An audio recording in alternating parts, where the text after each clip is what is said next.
It's a silver fox office for the box office foxes. It's a silver fox office with Elsie and Mike. Hello, thank you for... No. Hi, welcome to the Silver Fox Office, where we're on a quest to find the foxiest old guy in cinema. I'm Mike. I'm Elsie. What a rip-roaring start. You were in customer service mode. Hi there. Thanks for calling the Silver Fox Office. Thank you for calling the Silver Fox Office. You're speaking with Elsie. How can I help? How you doing? I'm really good. How are you? I'm good. Oh no, what I'm going to do. I went out last night with Cass and Jamie and Jared, and Cass was like, oh, you've got this bloody drink bottle that you keep taking the lid off, so I'm going to take it off now, and I'm leaving it off, but now I'm going to knock it and spill. And spill water everywhere. It also is an immense drink bottle. Yeah, it's massive. It's humongous. That's good. It's a great drink bottle and it's insulated. Yeah, I can put ice in it and it keeps the ice cold. There you go. Thanks. Got it from Bunnings. Oh, shout out Bunnings. Not sponsored. Could be. Their drink bottle range. Full of silver foxes on a given Sunday. Yeah, it's very true. Yeah, go in there. They all seem to know what they're doing. Yeah, I know. It's impressive. I'm in there like, right, where are the pots? I am literally in there, and okay, here's my trick for everyone that gets stressed out in a Bunnings. If you go to their website, which is every millennial, and literally, if you go to their website and you find the item that you're looking for, at the top of, like, when you go into the product, it'll have the top, like, the category you're in, so it'll be like I heard category urine. The urine category. I was like, oh yeah, you go to the piss counter. You go to the piss counter. But it'll be like outdoor furniture, like tables and chairs, and then it'll be... So then you use that to tell you which aisle you need to go to. Also, Bunnings literally has a thing on their website that tells you what aisle it should be in. Yeah. So you don't have to get stressed and talk to an old guy in an apron. That's pretty good. Go straight in. I did go literally to buy some pots for my plants, and the guy talked to me for like 20 minutes about things I didn't understand, and I'm like, I just wanted one pot. We're in enemy territory. Get me out of here. Give me my pot. Orange lines. Behind orange lines. Yeah. So how you doing? Good. That's our Bunnings section out of the way. That's the Bunnings chat done. Tick that off the list. Yeah. What have you been up to? So what have I been up to? That's a really good question. I have been, working. Cool. Yeah. And I've been I've started watching Formula One racing. Oh, I'm sorry for your loss. Thank you. It's actually, I was really surprised because typically my only sport is rugby. Okay, yeah. It's the only sport I watch. Great spectator sport, by the way. They're all super hunky. And then I found out that Formula One was actually really easy to follow. Okay. And strangely been into that. But let me get the Letterbox diary out to tell you what I've been watching. Okay. So what did I talk about last time? All right. Apparently I haven't watched a heck of a lot. Oh my God, I have barely watched any movies since. I'm actually similar. I haven't seen a hell of a lot. That's insane. I've been watching, as you can tell, a lot of Formula One. I mean, like, replays on YouTube. The race isn't till Monday.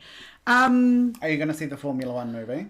Yes, actually. I saw the trailer and I was like, I have less than no interest in that. I actually, like, even before I got into it, I was like, I think I want to watch that. And then Damson Idris, who is in the movie, he turned up to the Met Gala and his initial outfit was like a racing suit, and then they like ripped it off and he was wearing like a plaid suit underneath, and I was like, fine, I'll watch it.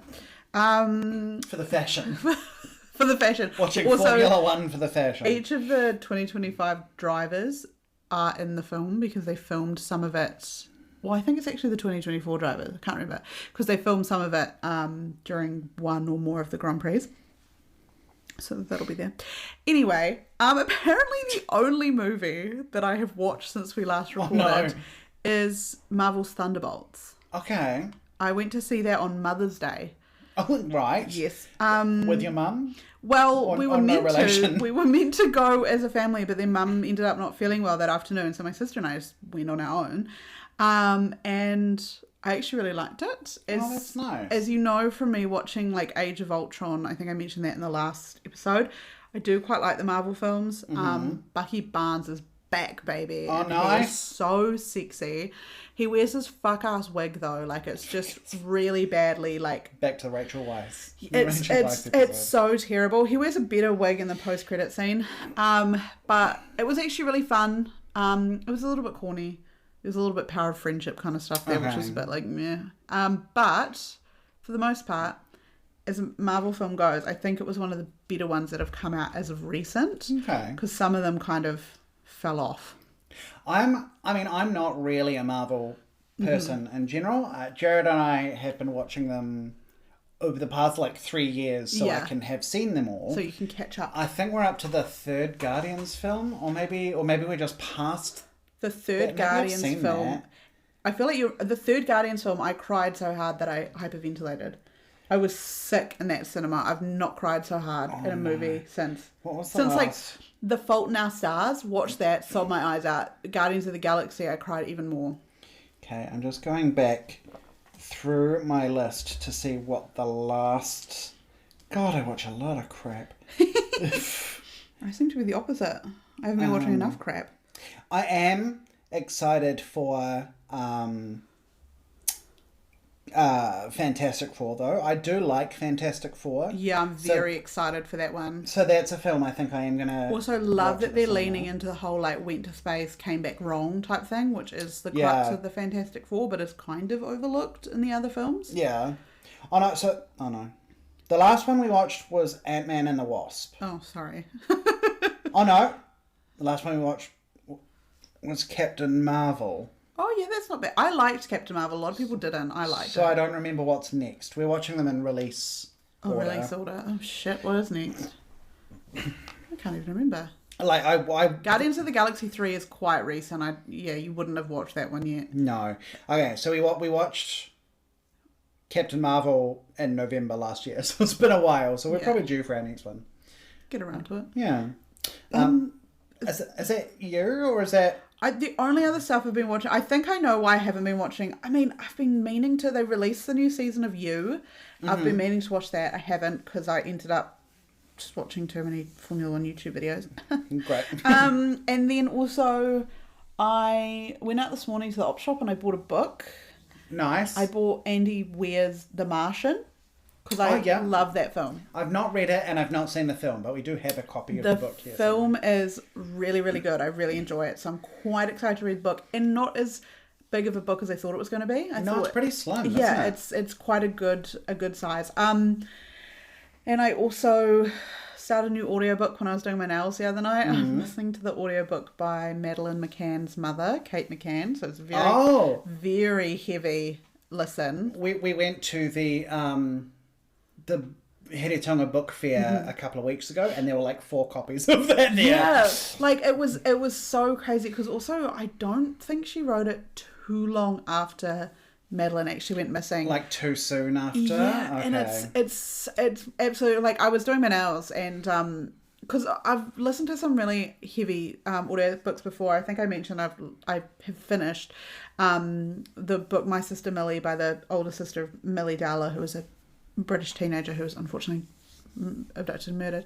But when I was listening to the Madeleine McCann one, I was doing my nails and Kate's talking about when Madeleine was first born and, they spent a lot of time together and, and Kate's talking about everything about being a new mum and she was like, oh, I used to sing to her, "You Are My Sunshine," but I'd changed the words. And so the woman narrating the audiobook sings what Kate's written, which is "You Are My Sunshine," but she's changed sunshine to Madeleine, and then she ends it with "Please don't take my Madeleine away," and then there's this pause, and then she's like, which is obviously she's like, there's cruel irony now, and I was sitting there like, oh my fucking god, it's a very, very heavy read. Why would you replace sunshine with Madeleine? It's an extra syllable. It doesn't fit. It's also a crazy song. Please don't take my Madeleine. They actually, I think the way the audiobook narrator reads it, also she had to sing, which I bet she was like, oh my god. Could she sing? She was holding her own. I mean, everyone can sing "You Are My Sunshine." It's not. Well, you haven't heard me. I've got a particularly bad voice. You're not putting like Mariah Carey riffs all over it. Imagine. Just whistle notes. But otherwise, that is me. I have a very quiet update. How about you? Yeah, relatively quiet as well because I've been playing Oblivion like it's a full-time job. Is it? Because it is. I love that game so much. I'm still having a ball with it. I still am thinking about it when I'm not playing it. It's great. A couple of books. I was still kind of on my zombie kick, so I read World War Z by Max Brooks. That movie, the movie version, the first date I ever went on was to see that movie. The guy when I date has now passed away, which is so crazy. But yeah, we went to see the fucking Brad Pitt World War Z film. What did you think? I remember being like, because I've never really been a huge zombie person. I remember being like, oh, okay. Yeah. Like, there was a lot of action, but I wasn't particularly wowed. I think the movie is fucking dreadful. Yeah. Yeah, I don't like the film at all. It's not a very good adaptation. So the film is just like Brad Pitt going different places fighting zombies. Brad Pitt can't play anyone but himself. But, or himself with an Irish accent. Or himself as an F1 driver. But is the book good? The book is really good. The book is so the book is one that I really like the idea of more than I like the execution. Yeah, but I love the idea so much. And it's basically the way the book is it's one guy who doesn't even give himself a name or anything. He's just the narrator, and it is after after everything has died down basically. And he's going around interviewing survivors of the war to tell their individual stories.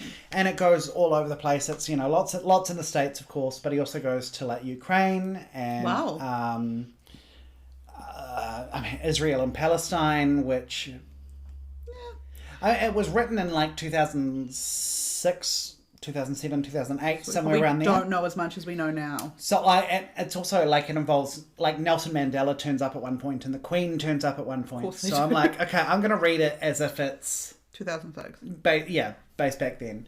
But it's really cool. I feel like it leans too much into the war stuff sometimes, which I'm like, no, that kind of goes for it. So there are often lots of descriptions of like guns and tanks and acronyms and stuff, and that stuff. So American. That turns me off and bores me a bit. But then you get these awesome things like there's this one guy in Japan who is like he basically lives online and it's like that's what he does all day is be online basically and it's him trying to escape and also just realizing that his parents are gone. Jesus. And it just like so I really like the little human parts that pop up, and then I get bored of gun discussions of battles and stuff. Yeah. But so there are really cool moments. But it's a fun read. It's a pretty easy, diverting one. And then the other one I want to talk about is an audiobook, and I'm not normally an audiobook person. I'm not an audiobook person unless I'm in my car or I'm doing my nails. But in saying that, the audiobook of World War Z is really good. It's read by a different cast. Love it. Reading different things. And it's star-studded. Like David Ogden Stiers is there and Mark Hamill is there. And, it's got a good cast, so I recommend that. But the audiobook that I listened to was The Haunting of Hill House by Shirley Jackson. Beautiful. Which is one of my all-time favourite books, if not number one. Shirley Jackson. We love you, Shirley Jackson. I love that book. It is one of the best books ever. And it's the audiobook, which I've listened to before. It's my favourite audiobook, is read by David Warner, who is, do you know the name? No. You'll probably know the face. He's an actor who was, of course he's a fucking actor. He was in Titanic. He was in Scream 2. Oh, the Australian cricketer. Yeah, the Australian cricketer. Correct. He was in Scream 2. He was in The Omen. He is in a few Star Trek stuff. He's in the original Tron. Yeah. He's got a really distinctive voice, and him reading Shirley Jackson was just such a would have been good so fit. good. I really love it. It's on YouTube. The quality is not great, but you get lost in it after a while because he's just such a good book. Oh, he was in Mary Poppins Return. Was he Admiral Boom? Yes. He's in lots of stuff. Yeah. So yeah, those are the books I read. Cute. Fun. Movie-wise, oh god, I've watched a couple. Most of them not very good. So what do I actually want to talk about? Grand Theft Hamlet. Pardon? Grand Theft Hamlet. Which is a documentary that happened in 2020 in pandemic times. And it's basically a couple of actors playing Grand Theft Auto online together. And they come across this big amphitheater in the game. And they're like, we could just stage a production of Hamlet. Hamlet in Grand Theft Auto. It's all about them putting together a production of Hamlet with entirely in Grand Theft Auto. Proximity mic as well for the... Yeah. Oh my god. That's incredible. It's so fun. And so it's like you'll get this soliloquy. He's doing the to be or not to be monologue, and then all of a sudden someone shoots him a different person. It's really funny. It's really charming. That's brilliant. And free will. What I wrote about it is, no matter what's going on in the world, regardless of pandemics, panics, and politics, theatre always survives. And it is no matter what, there's going to be theatre. And the show must go on. Exactly. And the fact that these two guys found a way to do this in a lockdown is really cool. And it's just such a charming watch. That's so brilliant. It just makes you feel it just made me feel nice. And made me miss doing theatre because it's been a little bit. Been a while. So, yeah. I also watched a movie called Severance. Oh. Which is a British horror movie about... They go on it's a weapon... do I have something on my face? No, or... I do. Oh, you're rubbing your face on it. Yes. Do I still have ketchup from my cheeseburgers that I made you bring me? No, you're free of cheeseburger. Yeah, and I'm sad about it now. But it's like a weapons manufacturing company go on a company retreat in Lockheed Martin, Hungary, I think. Okay. And then they end up getting hunted, and it's like a British comedy horror. It's got Danny Dyer in it and Tim McInnery. Sure. Tim McInnery. Is Danny Dyer who I think he is? He's kind of hunky. Kinda, yeah. He gets his butt out. Oh, he was in Rivals and he was real sexy. He was in Rivals? Mm-hmm. TV series. Is quite a few sex scenes and I was... Great. Whew, he had to hold me by the back of my neck. But it was fun enough to watch.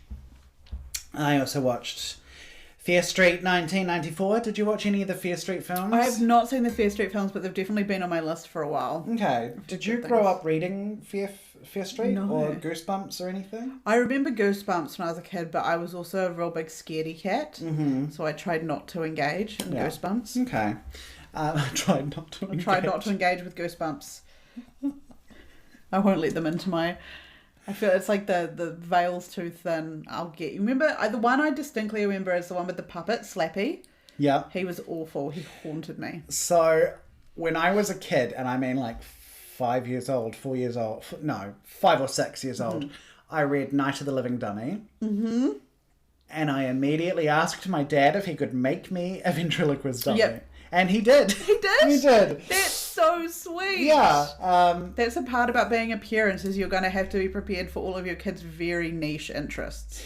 But that's also just evidence of me always being a spooky bitch. I'm like, this thing scared me. I want it. I could imagine you with a ventriloquist dummy. I feel like if anybody was if you were who out of your friends had a ventriloquist dummy growing up, you're oh, Mike. Yeah.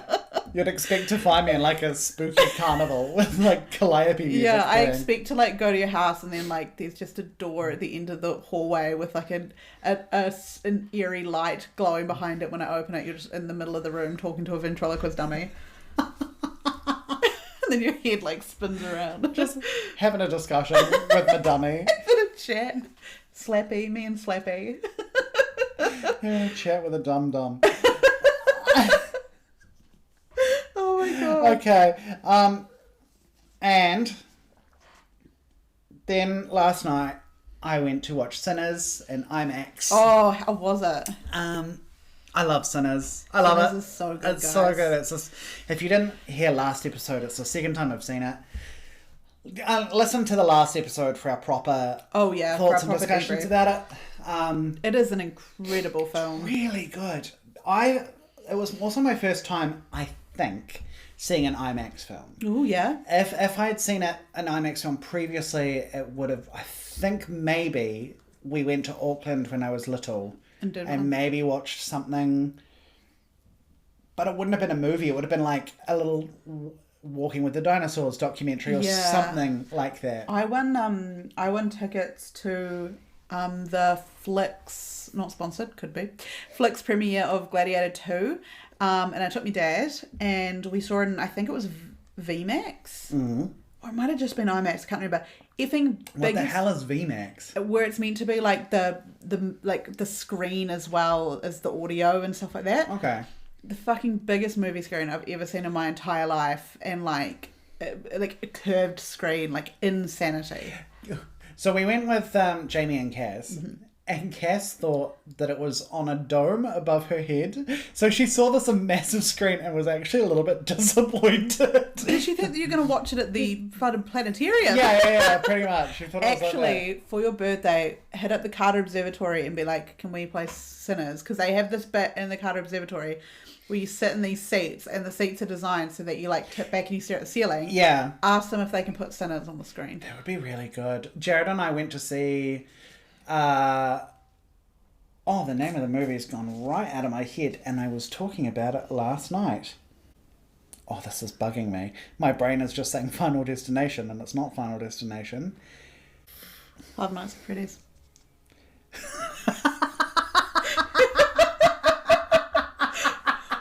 No. It's okay if that's the answer. No. It was almost there. What's the movie with Sam Neill in space, and it's a horror? People are shouting at their microphone. What, like Alien? No. Deep Space? No. Sam Neill space movie. Oh. Tell you what, let's move on. Don't tell me. I'm going to think, and it's going to Okay, come I'm to gonna me. get it though. So Yeah, that you're I gonna know. get it. Oh, yeah, I know the one now. Okay. Right. I can tell you if you want me. No. Okay. No. So yeah, IMAX didn't necessarily do a lot for me. Like, it expanded out a few times and I was like, that's really cool.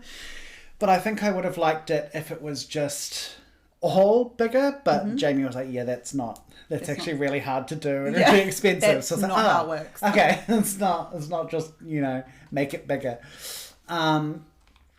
Yeah, but I mean, the scenes where it did work, it was really quite effective. And it was kind of sneaky. I was like, if I didn't know that the aspect ratio was changing. Yes, because I think I mentioned that in the last episode that I completely missed it, but like the aspect ratio changes amidst the film, which is so sick. Yeah, a few times. Like, it keeps going up and down and up and down. I'm like, oh.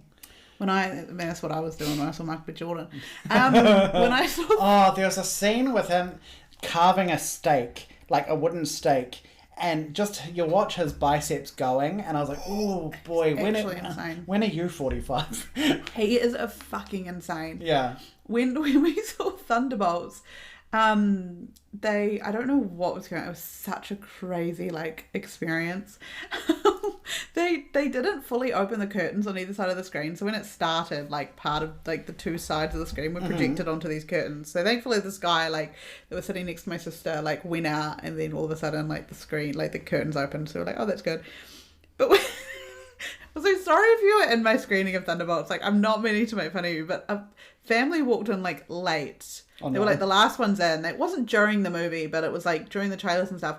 And it was one of those boutique cinemas that also does hot food, and they brought in a plate each of sausage roll and salad, one of those big Yeah. gourmet sausage rolls. They shut the doors, and it smelled like shit from a button there. It smelled like fart. The whole movie theatre smelled like fart, and I looked at my sister and I was like, fuck off. And then she was like, They're eating sausage rolls. So They're bringing the thunder. They've literally bought Stink City. It was so pongy. But anyway, I still enjoyed the film. But oh my god, that's so But funny. this is why they don't let you bring hot food into Yeah. the cinema. It's not because they want to fucking cramp your style. It's because they don't want it smelling like fart in there. Imagine if they brought like fish taco or something. You know, egg sandwich. I had a manager who used to eat boiled eggs, and one time we had Event Horizon. Sorry. That is what it's called. It's the Sam Neill one. the Samuel one. It's called Event Horizon. Sorry. I've been waiting for you to get that. Correct. What did Event Horizon have to do with the story earlier? Look. Did it have anything to do? I watched Event Horizon and the... Did you? Can you watch movies at the observatory? Yes, this is... Did you watch it on the roof? Yeah. That's so Yeah, exciting. in the observatory. It was really cool. Oh, this is like that time in, I think in the Kevin Costner episode when you had like a... I listened to... When I said my Spotify sometimes plays pop music. Just this shitty story.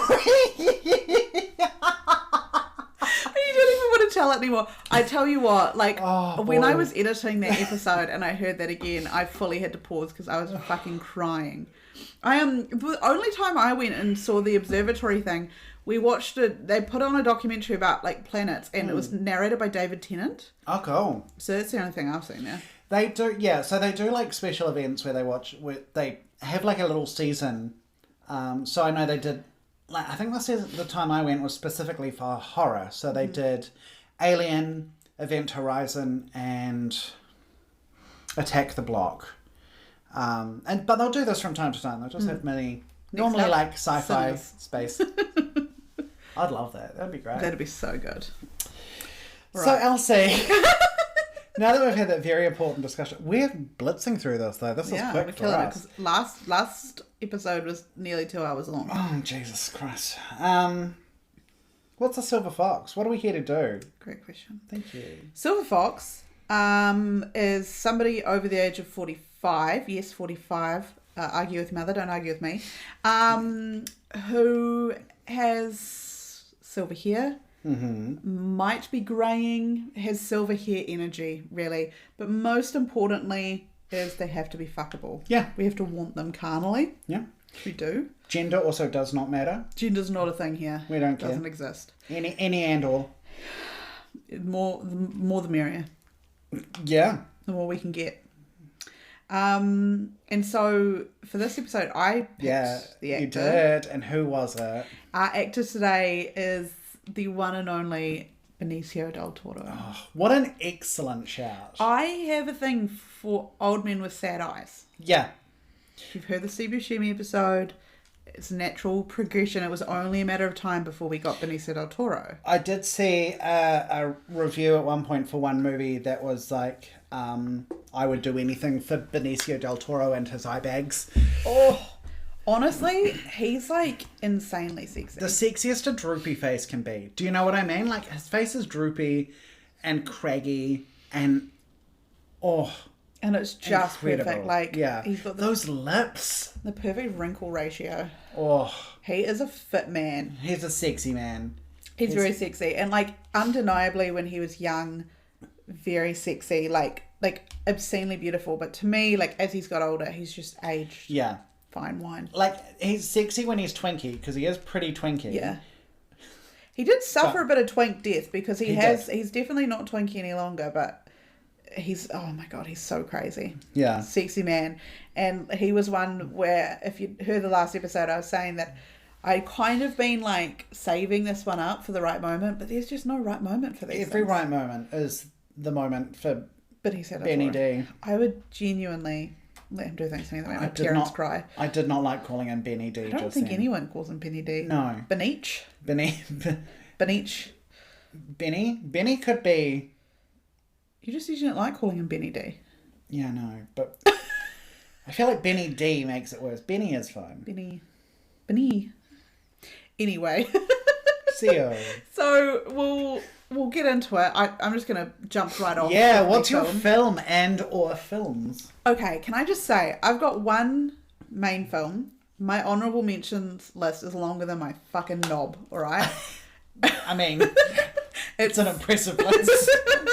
It's one title. I don't have any. I've got one honourable mention and one main film. I've got 8 honourable mentions. Like I said, longer than my fucking knob. Yeah. Title for each inch. Yeah. Right? So my main film is James Bond's License to Kill. Perfect. Where he plays Dario. Guys, I'm telling you. He's beautiful in that. He wears this little cropped jacket. Yeah. Showing off his slutty waist. He also, so first of all, License to Kill is such a bad film. I'm sorry, it's not one of the good ones. It's Timothy Dalton as James Bond. There's this bit where he goes in, he finds his friend's wife, whose name is, what's her name? Oh, I had a name on the tip of my tongue just a moment ago. Actually, sorry, I don't think I've seen this one. You absolutely I haven't seen need any. to. I'm going to because I'm doing my Bonds Yeah. this year, but I don't think I've seen any of the Dalton Bonds. You will fucking lose your mind. But I've seen pictures of Benny D. Of Benny D. What? Oh, Della. James Bond walks into this room and finds him and he goes, Della! There's so much random. Also, the sound effects are crazy. There's this bit where the bad guy pulls out a whip, and as it comes out of his jacket pocket, it's like, shoo, and it's like, okay, enough. And every time Benicio del Toro pulls out a knife, because he always has a knife on him, it'll be like, shoo, and it's just like the sound effects are crazy. The sound effect budget was like 30 million alone. There's a scene where he's actually so sexy. I did the calculations. He's about 22 in this film. It was one of his earlier films. Just a baby. He was very young because it came out in 1989. Yeah.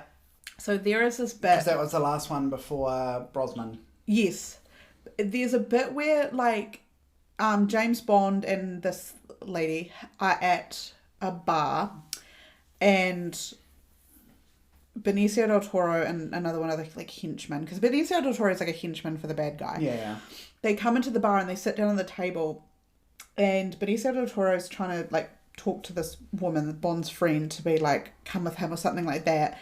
And then Bond, being the fucking white knight that he is, he's like, don't speak to her. And then Benicio del Toro is like, don't fucking tell me what to do. And he's also got a grill, and he's got a gold grill over his stove, really sexy.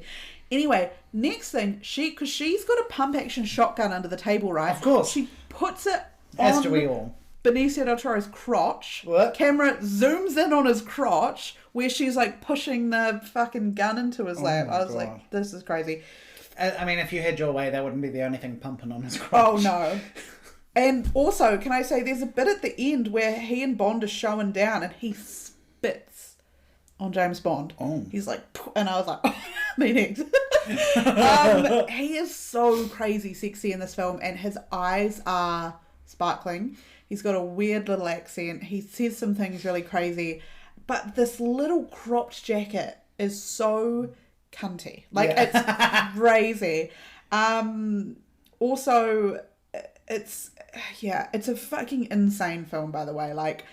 The dialogue delivery is crazy. Also, it's 2 and a bit hours long. Oh my god, literally. Is that the crop jacket that you're talking about? Yes, he wears that jacket throughout the whole film, right? God. This film is over 2 and a bit hours long, and there are so many plot lines you wouldn't even believe. It starts out with James Bond and his friend parachuting into his friend's wedding. Of course.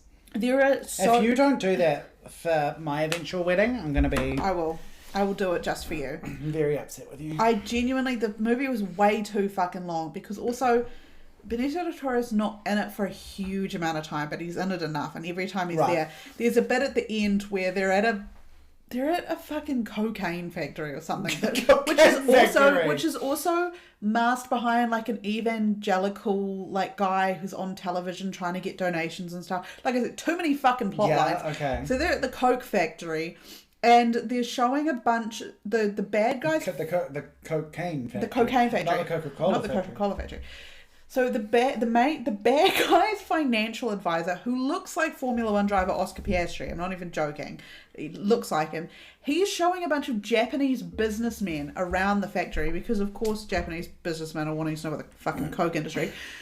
James Bond has joined the tour, but he's got this like fucking dust mask on his face to try and like obscure his identity. Yeah. Even though everyone has seen him multiple times. There's like a bit where he stays with the bit. Anyway, then when he takes his mask off, Benicio del Toro like clocks him and he's like watching him, right? So then Bond like moves around the fucking bench because there's a guy doing scientific like demonstrations, like pouring shit into a beaker and stuff. And then as he moves around, like Benicio del Toro like follows him over, and then James Bond's standing there, and next thing Benicio del Toro is like pushing his gun into his back, and he's like, "You're coming with me." And I was like, "Yeah, please." But Benicio would have turned around, my pants would have been gone. He would have turned around, pants gone. I would have went down. Yep. But we're coming together. Yeah, 100%. He's so crazy sexy in that film. Something that just made me think of, which has nothing to do with Benny D. I'm so sorry. No, Benny D.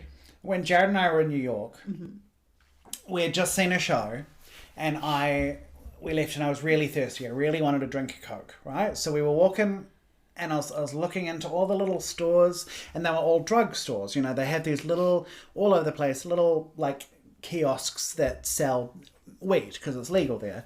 And everyone I looked in, and I was like, oh, I can't. There's no Coke. There's no Coca-Cola. And then this guy was outside one, and he saw me looking in, and he's like, hey, I can help, you know, you want something from there, I can supply you, no problem. And I said, oh no, I'm not looking for any of that, I'm just looking for Coke. Jesus. And his eyes went wide, and he's like, I can help you out. And I was like, oh no, sorry, Coca-Cola. And he was ready to deal you a fat fucking dime bag of that China White. he cracked up, thankfully, because that could have been an embarrassing situation. What a salesman, though. And then I left, and Jared was like, I saw that coming, and I was powerless to stop it. I was powerless in my drinks to stop you. I remember I went away for work with a colleague, and we went very far up north where all the stores close at like 5 p.m. and our flight was delayed, so we got in. It was around like 7 o'clock at night, and we needed to get groceries, like food stuff for the next morning for breakfast. Only thing open was a BP service station. Yeah. So we went in and we bought a whole bunch of stuff, like lots of different drinks and like food things. Chips and pies. Yeah, and we're like holding them in our arms, and we like bring them over to the thing, we put them down on the counter, and the guy looks at us, like looks between both of us, and then he's like, big night. And we went, what? And he's like, munchies? And we were like, oh, no. We're also wearing our work clothing. I was like, no, this is a work trip. I said, everything else is closed. And he was like, all right. And I remember walking out, and I said to my friend, I was like, I think that man thinks ill of me. So yeah, that was the time I was profiled at a BP. Anyway, that was my film. Where would you rank it, License to Kill, in the Bonds? Oh, like, God. Is it on the worser end? It's on the worser end, just for the fact, like, there are some classic Bond parts. The problem with it is it's so fucking long. Yeah. It's like 2.5 hours long. They could have done an hour and a half. Yeah. And they could have cut out like 6 or 7 subplots, because there is just so much random shit. There was like a cool bit where Q turns up and like brings a bunch of like weapons for Bond to use, and one's like it's a gun but it looks like a camera and stuff like that. And some of it's corny, but it's like okay corny because of the time it was made, and then there's other bits that are just so fucking redundant. So I'd put it down the end. Okay. There's definitely been better. Who is your favourite James Bond? It's a really good question. I don't think it's Timothy Dalton, unfortunately. I don't think it's Pierce Brosnan. Daniel Craig's up there. Okay. Sean Connery's not bad. What's the... Roger Moore. I think it is Roger Moore. There's Roger Moore, there's George Lazenby. Oh, George, on Her Majesty's... Who did On Her Majesty's? That's That's George Lazenby. It is George Lazenby. Yeah, I think George Lazenby is my favourite because On Her Majesty's Secret Service is my favourite. On Her Majesty's Secret Service is really good. I think Roger Moore is my favourite. Yeah. And then probably Pierce Brosnan. Pierce Brosnan, I'm probably, and I know that a lot of Bond purists will not like this, I actually rate Daniel Craig as a good James Bond. I think for the modernisation of James Bond, he was a really good pick. I can't put Timothy Dalton or Daniel Craig in my rankings because I've just not seen enough of them. I remember watching Skyfall because also Ben Whishaw, Paddington Bear, and from This Is Gonna Hurt, he is the quartermaster. He's Q in Daniel Craig's ones, and Naomi Harris is Miss Moneypenny, and I just love that. And also, is it Dame Judi Dench as M? I love that casting. Dame Judi Dench is excellent as M. And I love Naomi Harris. I think she's absolutely brilliant. And I remember having a massive crush on Ben Whishaw when I saw Skyfall and gutted to know he was gay. Oh, is he? Yeah, I'm pretty sure. I'm in. There you go. There's another one for you. Oh, yeah. Oh, the gays get all of it. I know, you bloody get everything. God. Oh, you're going to want to take me job next. I don't think that hurt me. Thanks, woke. But I think I do. Yeah, I think I am a bit of a George Lazenby fan. He's and On Her Majesty's is so good. But yeah, highly recommend watching License to Kill. One, because Benicio del Toro is fucking insane. He's pretty hot. From the pictures, he's hot. But the film is also just humorous to watch because the bit where he goes, Della, I genuinely had to replay it because it was so. It sounds like knockoff Streetcar Named Desire. I'll see if I can find the clip later because it was fucking hilarious. But just put it, if you can find it, put it at the end. Put it at the very end. If anyone listened to our Clancy Brown episode, you'll know what that's referencing. I can't remember the quote. Hang on. Your mother, your father and I are trying to work things out. Absolutely fried us. So good. Every now and then we watch a film that has the fucking funniest line. That's so good. Might be Della. Alright, Mike, what was your film? Wow. So I watched a film that we've actually discussed before as an honourable mention. I think I know what it is. Things We Lost in the Fire from 2007. Yes! I had to. So we mentioned this. This was one of my honourable mentions in the Halle Berry episode. And I think this is the first time I ever saw Benicio del Toro in a film. It was when I first watched this film. Oh my gosh. And so this is like my main frame of reference for him. Yeah. And I was also looking at all of the reviews, and 70% of the reviews on Letterboxd were like, Benicio del Toro is pretty hot. If you look at any Letterboxd review for a Benicio del Toro film, the majority of them will be like, God, that man's sexy. The very, very first review on Things We Lost in the Fire on Letterboxd was Cause of Death, how fucking hot Benicio del Toro is in this film. Yeah, he is so sexy.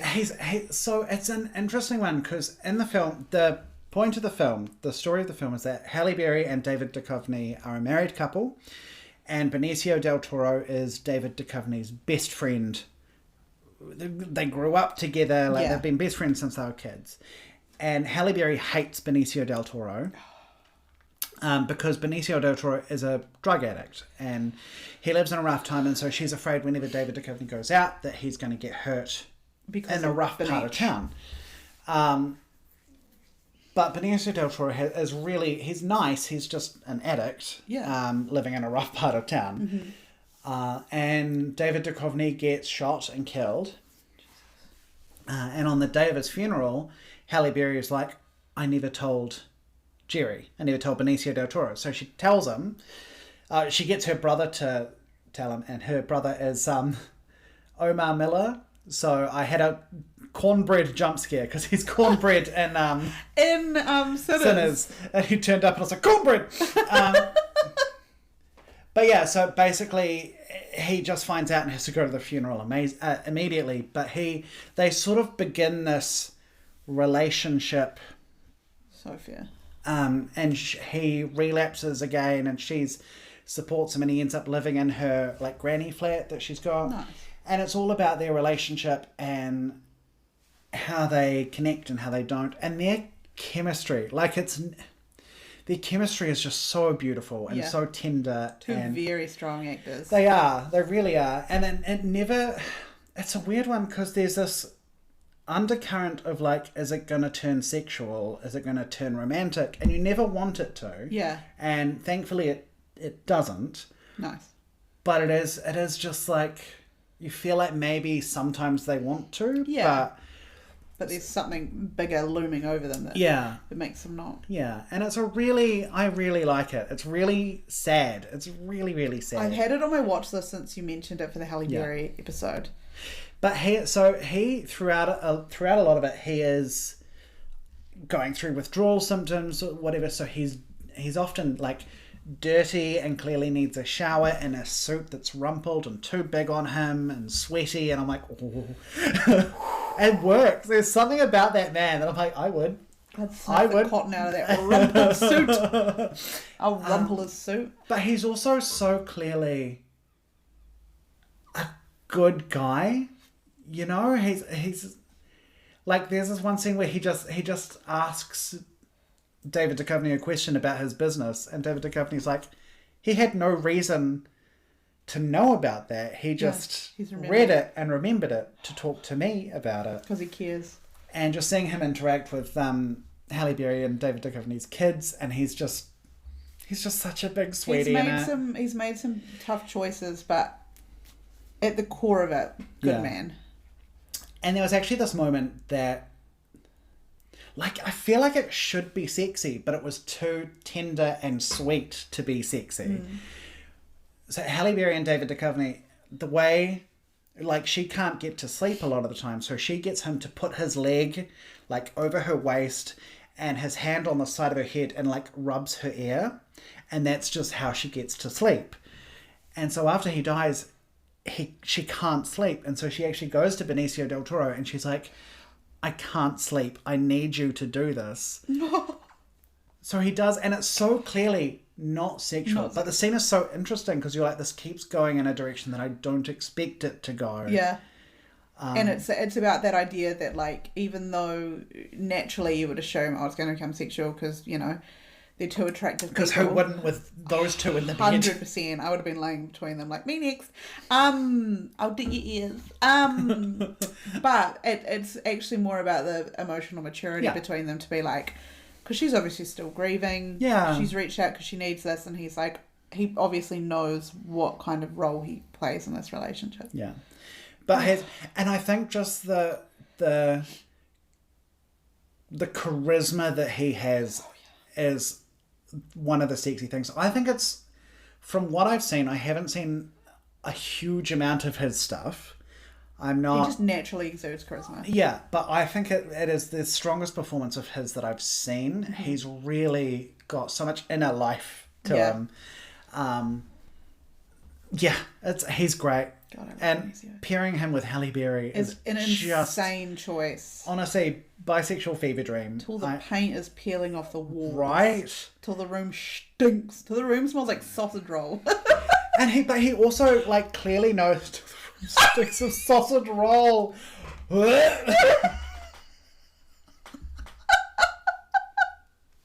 I'm so sorry. I'm so sorry. Do you feel the idea that? The way that I had to process it. I had to go through the 5 stages of grief with it. Oh, shit. Gross. Oh, yuck. Fucking hell. I've lost my train of thought. Oh, no, fair enough. So, okay. But, like, there are moments where, like, Duchovny's sister, or it's not explained, but I think his sister is, like, telling a story and she can't remember from when he was a kid, and she can't remember the punchline, but Benicio del Toro could. And he just knows all of the stuff about them because he remembers, because he was his best friend. Oh, Jesus.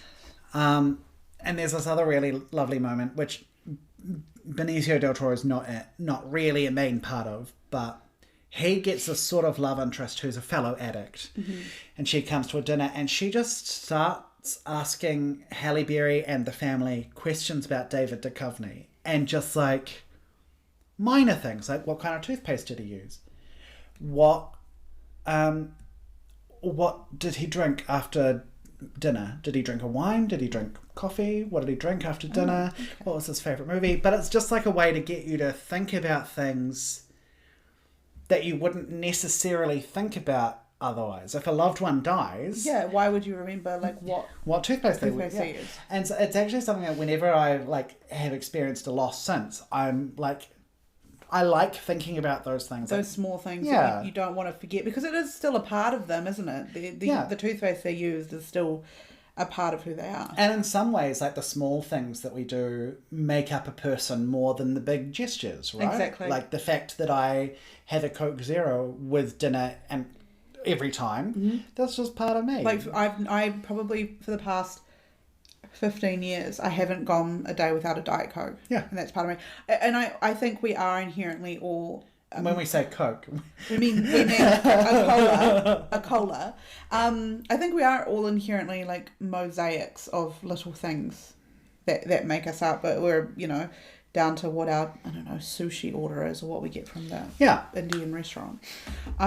It's interesting. I think I really like, and it's not really a trope, but I really like media that looks into loss and grief, but from the perspective of, like, men and, like, that best friend relationship. Because if anyone's seen the TV series The Bear, the Jeremy Allen White restaurant one of the big plot points, it's not really a spoiler, kind of, is that Jeremy Allen White's character Kami, his brother Michael passed away before the series begins, and he effectively haunts the narrative, right?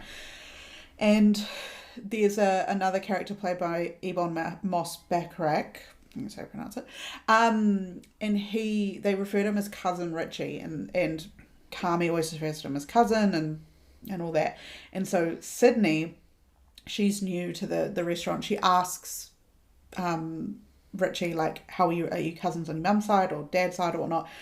And he tells Sydney, like, Michael was my best friend. And there's, like, this whole bit where Richie's, like, super annoying in the first season, but he has a fantastic character arc throughout it. And what you realise is, like, obviously Kami and his sister Sugar and the rest of them, like, they obviously lost a brother, they lost a family member, but I think there's a lot to be said for what, like, Richie as his best friend lost. And I think that's a really interesting thing to look into. Same with this Things We Lost in the Fire, of, like, Benicio del Toro, not a perfect man or anything, but that was his best friend. Yeah. And without realising it, all the stuff that he's remembered and he's picked up simply because he cared. He cared enough to listen and to retain. And I mean, there's a really nice moment where, so he has never met Duchovny and Halle Berry's kids, right? Or at least he never has. And when he meets them, he goes, oh, you're Harper, I can't remember the other kid's name. And they're like, yeah, how'd you know? And he's like, that scar you got on your nose you got from running into the glass door when you were 4 years old because you thought it was still closed. You're afraid of putting your head underwater. You, like, He's listened. He's listened. And he does this thing where he goes, your dad was my best friend. Jesus. And the daughter goes, when? And he goes, when we were kids. And last week. And it's sad. It's a sad movie, but it's also beautiful. I can't wait to watch it and sob my fucking eyes out. It's a really slow movie. It's really slow and really quiet and just, sometimes you need that to be able to take it all in, though. Some people are saying the script is a little bit hokey and gets a bit melodramatic every so often. Let people be dramatic. But Halle Berry and Benicio del Toro are just so good. I'm the biggest crybaby. It's actually going to put me in hospital. Do you know who else is in this movie? John Carroll Lynch, who I love. Love that man. John Carroll Lynch from Zodiac. Yeah, from Zodiac. God, I love Zodiac. From Gothica. It's great. It's not a fun movie. What am I saying? Not a fun movie. It's a lovely movie. Yeah, I like it. I can't wait to watch. I'm sitting on a loud chair, guys. I've been trying not to move too much. She's just trying to cover up. That's her spine making those creaking noises. Oil can. Fuck, the Tin Man's here. Yeah. Benicio makes me a Tin Man, you know what I'm saying? Benicio del Toro can oil my penis. Oh my god, I'm so sorry to that man. I'm so sorry. Which one? Me? The Tin Man? Literally Benicio del Toro? everyone. Okay. It's honourable mention time, and like I said, list longer than a fucking knob, so we're going to have to hold on because there's a few. Are we ready? Oh no. Yeah. First one is a film which I didn't watch because it's got Kevin Spacey in it. It's called Swimming with Sharks. Okay. He plays a guy called Rex. Do I know anything about this film? No, but he was wearing like office attire, so perfect. Second one was a film I mentioned in the last episode when we brought up that this was Mike Fox, China Moon, who plays Lamar Dickey. He looks insane in that film. Then it's the film Basquiat about the artist Jean-Michel Basquiat. He plays Benny Dalmau. I think that's how you pronounce it. Hunky. All right. Next one is The Funeral, which is the film with Christopher Walken in it. I love him. He plays Gaspar. Benicio plays Gaspar. Hunky.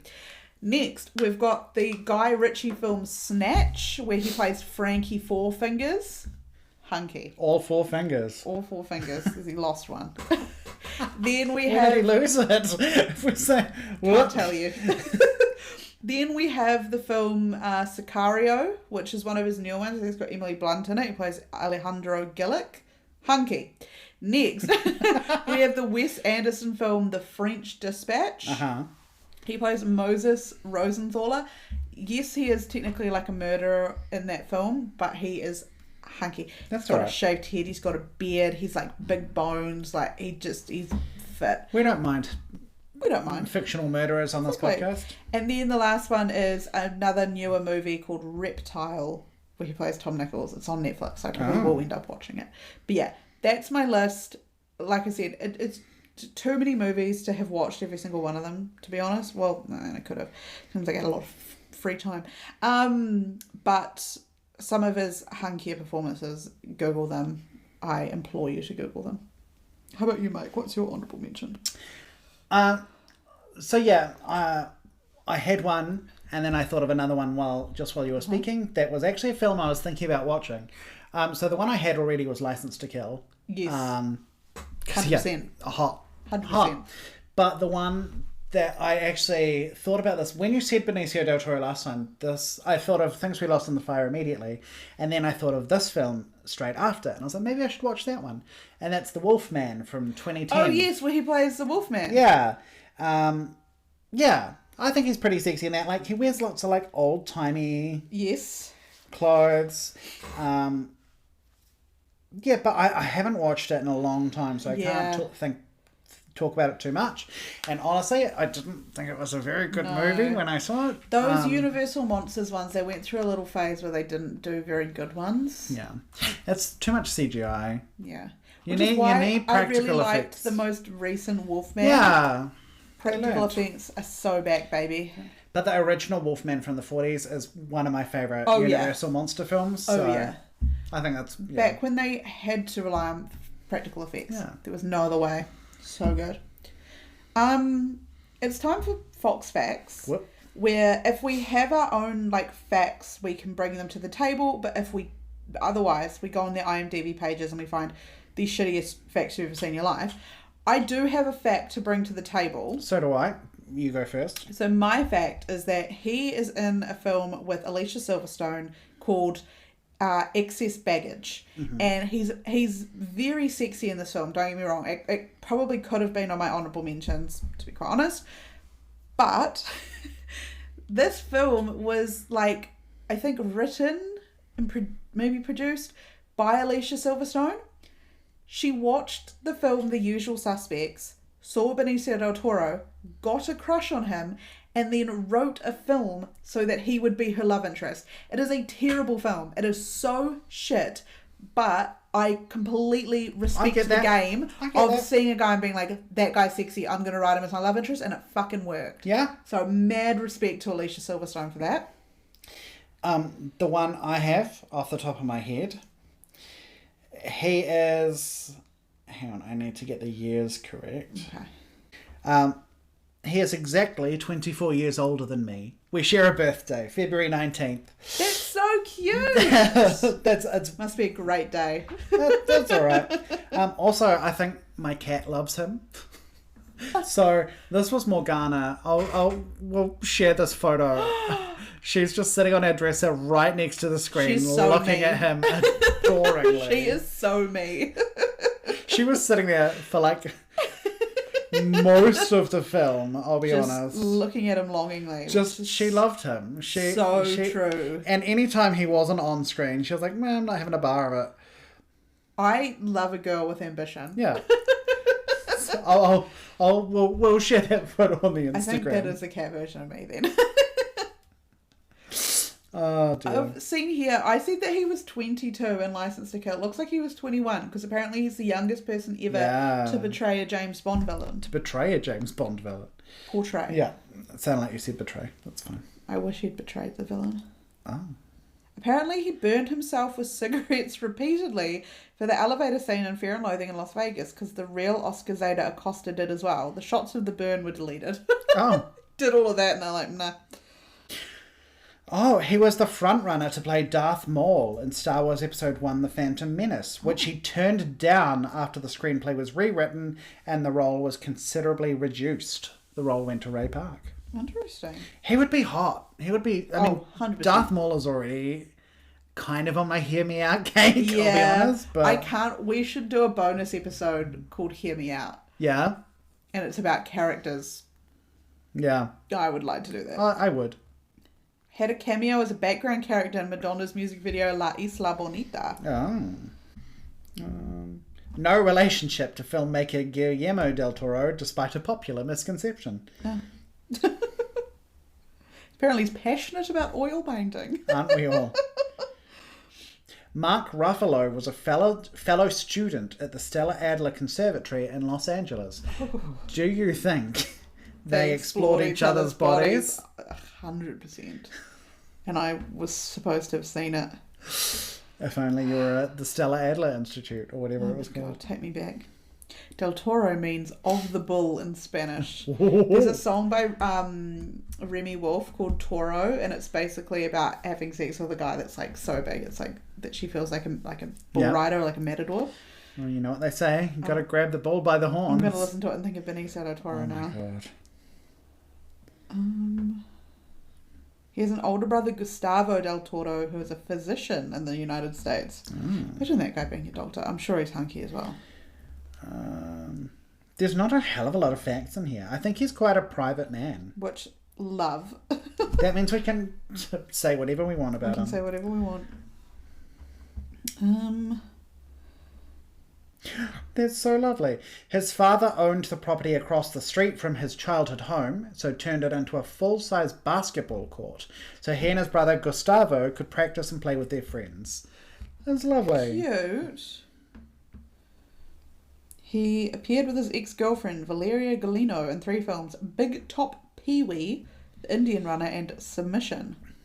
They had a long-term relationship from 1988 to 1992. She dated him while he was looking like he did in License to Kill. Who's she? Her name's Valeria Galino. Oh, I wish I would. Luckiest woman alive.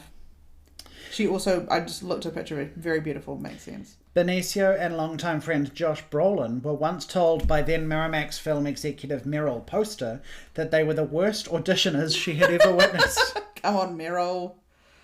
Be real.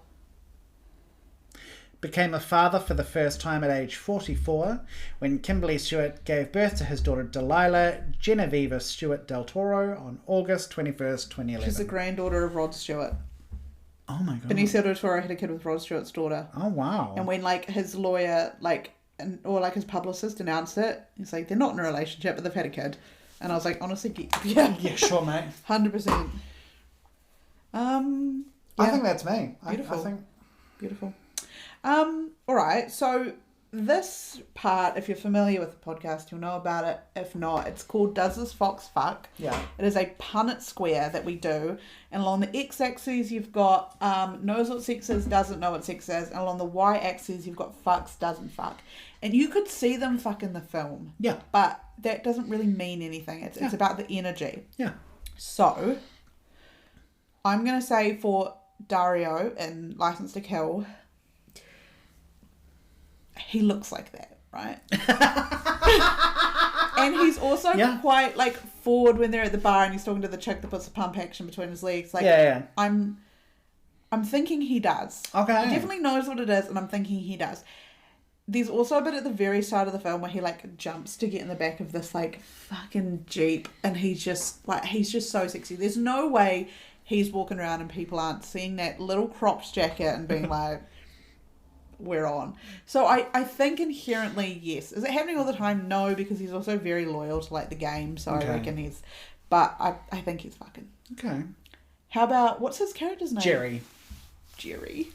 How's about Jizza? Jerry knows what it is. He has a... When the movie starts, he's in this squalid little apartment with a mattress on the floor. And there is also a woman in there with him. And it's never... Should be me. Explained who she is. She's just a junkie, right? But it's never explained... Shouldn't be me. What? Could be. Let's see how your life turns maybe out. I'll go to New York. You're young. I'll go to New York, find your friend, get some coke, and we'll be away. Yeah, I'll give you a contact. So it's never really said what their relationship is or who she is or anything. So I'm pretty sure he knows what it is, but I don't think he's having it. Fucking per se. He's too strung out. I think he's too. He's going through it.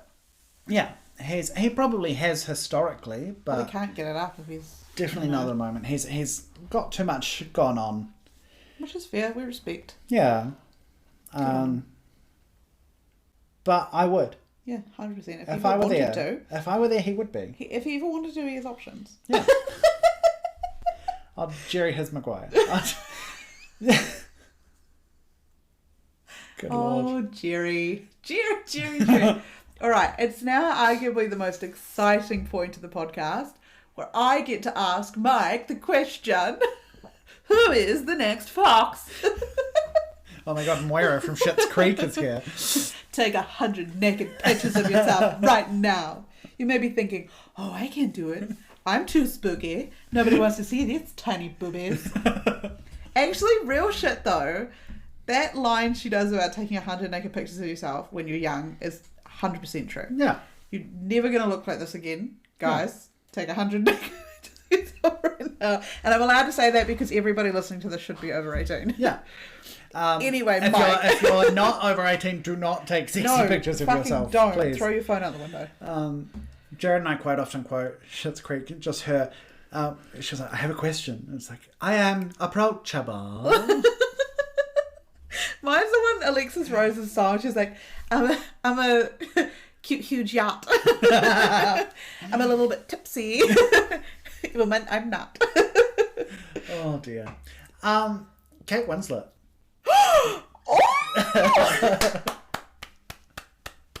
Oh my God. Kate Winslet is our next fox. She's got to be over 45. I didn't actually check that. Oh, she must be. Well, she was in her 20s in 1999 when Titanic came out. Yeah.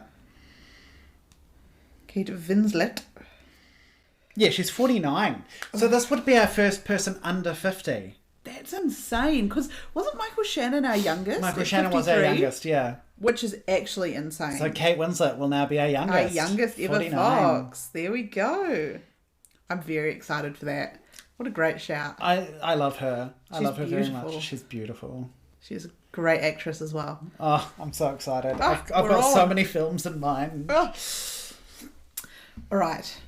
Before we get too carried away, Mike, what is your Letterboxd username and what are you rating the things we lost in the fire? My Letterboxd and my Instagram are the same. They are One Hat Matter, ONEHATMADDER, and I am giving Things We Lost in the Fire 4 stars. Beautiful. Out of 5. Beautiful. What's your Letterboxd? What are you rating? License to Kill. License to Kill. My Letterboxd is Dixienormous69, DIXIENORMOUS 69, and I am rating License to Kill. Oh my God. It gets 2 stars for purely how sexy Benicio del Toro is. Right, yeah. I've got to say Steve Buscemi.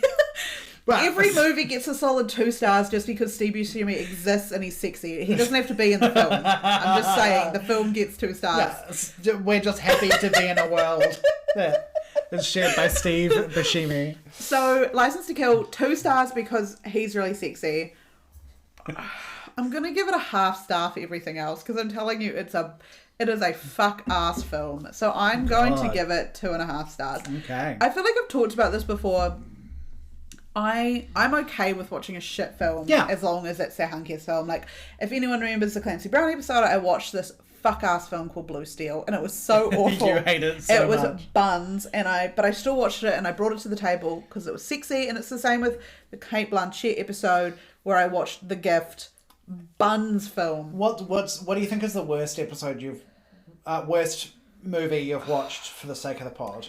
Okay, let me have a look at my list because I keep a list on Letterboxd of all the films I've watched for the pod because I'm really good. Let's have a look. Oh, The Gift was... okay, so up there we've got The Gift, Blue Steel, Pet Sematary 2. Original Sin was pretty bad. Oh, who was that? Original Sin was Antonio Banderas. Oh, right. The rest of them have actually not been too bad. Hancock was like okay at the start, not the end. I'm gonna say probably the worst one was Blue Steel. Okay. It was comically bad, I think, and it's weird because when I read the reviews, everyone was like, "This is good," and people I was like, liked it. I don't think people are watching the same film as me, but there is this bit like at the beginning where she like goes in to stop a robbery, and she spends like 10 minutes in there. It's fucking insane. And then she just like blasts the guy through a window with her service weapon. So anyway, highly recommend everyone watch it because holy fuck. And Clancy Brown's really sexy in it. Yeah. But yeah, I've watched some stinkers. How about you? What do you think's the worst one? Burlesque. True, you watch Burlesque. Fucking dreadful film. You I know watch you Burlesque. like it. I make no apologies. Well, we can't all be right. Just me in this situation. Okay, so if you want to get us on social media other than our letterbox, you can find us on Instagram. We are at the Silver Fox Office. And then if you have ideas for a Silver Fox or ideas for like a podcast episode, or maybe you've got a bonus episode idea, you can get us at our email address, which is thesilverfoxoffice@gmail.com. And yeah. Great. We'd love to hear from you. Yeah. Beautiful. Well, why has this gone awkward at the shout end? out Hi, Benicio Steve. del Toro. Shout out Steve Buscemi. Hope you guys have explored each other's bodies. Let's find out what their bacon number is. But between them, it's an easy way to find out if they've been in a film together. Because we just assume that anyone that's been in a film with Steve Buscemi, they've explored each other's bodies, right? Which is true because it's how it works. And you'd have to. How could you resist? From God, he must have very busy shooting days. that's what you want to call it. Steve Buscemi to Benicio del Toro. Benicia's Peach. Okay. Oh, they haven't been in a movie together. Benicio del Toro has a Steve Buscemi number of 2. Benicio del Toro was in The Hunted with somebody called Ron Canada. Okay. Who was in Heart with Steve Buscemi. That's crazy that they haven't been in a movie together. Well, maybe Journey's End, also, Lovers Meeting, Benicio del Toro was in Fearless with John Turturro, who's in Miller's Crossing with Steve Buscemi. Steve Buscemi. Steve Buscemi. All right, well, thank you guys very much for another joyous episode. Yeah, what a treat. And enjoy this soundbite you're about to hear from License to Kill. Della. Bye. Bye, Steve.